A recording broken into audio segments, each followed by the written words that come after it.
Welcome to simply America. कल 12 अगस्त को दुनिया भर में नौजवानों का आलमी दिन मनाया जा रहा है।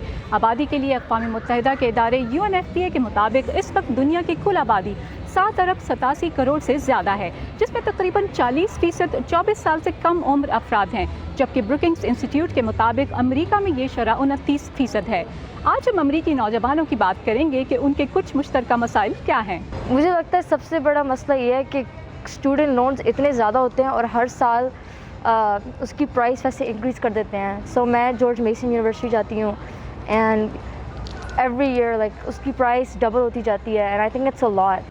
आपको होमवर्क और पढ़ाई करने के लिए वक्त चाहिए, और अगर आप बहुत से दोस्त बनाना चाहें तो उनके साथ गुजारने के लिए भी वक्त निकालना पड़ता है। ये दोनों काम संभालना मुश्किल हो सकता है। सोशल मीडिया, उस पर लोगों की एक दूसरे के बारे में आरा, उनमें लोगों का उलझ जाना, सोशल मीडिया पर मवाद देखकर लोगों का दूसरों से अपना मवाजना करना।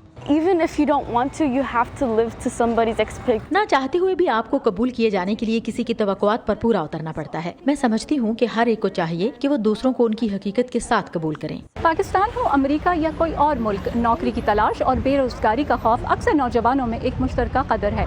अमेरिकी लेबर डिपार्टमेंट हर माह मुल्क में 16 से 24 साल नौजवानों में बेरोजगारी के आदाद व शुमार जारी करता है, जिसके मुताबिक पिछले साल कोविड-19 की वबा के आगाज के बाद जुलाई 2020 में ये शरह 18% थी, जो पिछले माह कम होकर 9% रह गई है। अब हम बात करते हैं नौजवानों में एक और अहम मसले यानी डिप्रेशन की। ज़हनी सेहत के हवाले से काम करने वाले गैर मुनाफे बख्श इदारे मेंटल हेल्थ अमेरिका के मुताबिक 13 से 17 साल के 13% नौजवान एक साल में ज़हनी दबाव के कम से कम एक बड़े वाक़े का सामना करते हैं। 7% से ज़ायद नौजवान शदीद इज़्तिराब का शिकार हैं और इसकी एक अहम वजह बुलिंग का सामना है। अमरीकी महकमा सेहत के आदाद शुमार बताते हैं कि मुल्क भर के हाई स्कूल्स में 19% तलबा बुलिंग का शिकार होते हैं, जिसमें तकरीबन 15% साइबर बुलिंग के वाक़यात होते हैं। बुलिंग यानी धौंस जमाने की बहुत सी अक़साम हो सकती हैं, जैसे किसी के बारे में अफवाहें फैलाना, उनकी तज़लील करना, जिस्मानी नुकसान पहुँचाना, उन्हें तन्हाई का शिकार करना, धमकियाँ देना और उनके इमलाक को नुकसान पहुँचाना वगैरह। बुलिंग के हवाले से मुख्तलिफ रियासतों के अपने क़वानीन तो मौजूद हैं,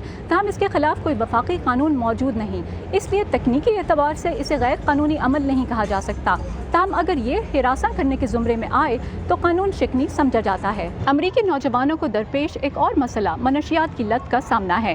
national centre for drug abuse statistics के मुताबिक साल 2019 में नशे की ज़्यादती 15 से 24 साल के 4700 से ज़ायद नौजवानों की मौत की वजह बनी। वफाकी इदारे CDC के मुताबिक अमरीका में रोज़ाना 1600 नौजवान पहली बार सिगरेट का इस्तेमाल करते हैं, जबकि 2020 में मिडिल और हाई स्कूल्स के तकरीबन 24% तलबा ने ई-सिगरेट्स का इस्तेमाल किया। ऐसा नहीं कि अमरीकी नौजवानों की ज़िंदगी सिर्फ मसाइल से ही भरी पड़ी है, लेकिन हौसला अफजा बात यह है कि यहाँ रियासती और वफाकी सतह पर मसाइल के हल मौजूद हैं। आप किसी भी मुश्किल में घिर जाएं तो मदद हासिल करना मुश्किल नहीं। नौजवान किसी भी मुल्क से ताल्लुक़ रखते हों, वो ज़िंदगी में बहुत से नए तजुर्बात का पहली बार सामना करते हैं और कई बार मुश्किलात का शिकार हो जाते हैं।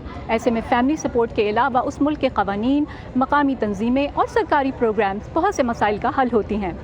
आपके ख्याल में पाकिस्तानी नौजवानों के अहम मसाइल क्या हैं और क्या हुकूमती सतह पर उनके सद्देबाब के लिए इक़दामात मौजूद हैं?